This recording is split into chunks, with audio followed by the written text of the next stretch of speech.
Nellore Apollo ఆసుపత్రిలో గిరిజన బాలికను పరామర్శించారు రాష్ట్ర గిరిజన మహిళా శిశు సంక్షేమ శాఖ మంత్రి గుమ్మిడి సంధ్యారాణి, జిల్లా collector Anand, Telugu Desam party senior నాయకులు కోటంరెడ్డి గిరిధర్రెడ్డి.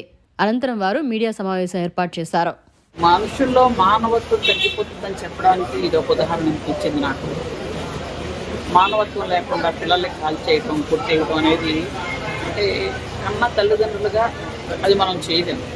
అలాంటివి కూడా చేస్తున్నారు. మానవత్వం పోతుంది అని చాలా బాధ అనిపిస్తుంది. కాబట్టి ఇట్లాంటి వాటిని ఎప్పుడు కూడా మనం క్షమించకూడదు. ఖచ్చితంగా చట్టం ఉంది, న్యాయం అనేది ఒకటి ఉంటుంది. ఖచ్చితంగా ముందుకు వెళ్తాం.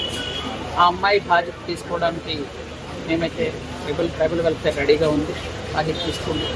అమ్మాయిని ఎక్కడ చదివించాలన్నా మా స్కూల్లో చక్కగా చదివించి అమ్మాయిని ప్రయోజకురాలు చేయడానికి మా వంతు ప్రయత్నం చేస్తాం. ముఖ్యంగా ఇలా జరిగిందనగానే ముఖ్యమంత్రి నారా చంద్రబాబు నాయుడు గారు ఈరోజు నెల్లూరు వెళ్ళి అమ్మాయిని చూసి వస్తామని అయితే ఖచ్చితంగా అమ్మాయికి ఏ సహాయం కావాలన్నా మనం చేద్దామని ముఖ్యమంత్రి గారిని చెప్పడం జరిగింది. కాబట్టి మన విద్యాశాఖ మంత్రి గారు కూడా విద్య పరంగా అమ్మాయికి ఏం కావాలన్నా మనం చేద్దామని లోకేష్ బాబు గారు కూడా హామీ ఇవ్వడం జరిగింది. కాబట్టి మా తరఫున వచ్చి మేము చూసాం.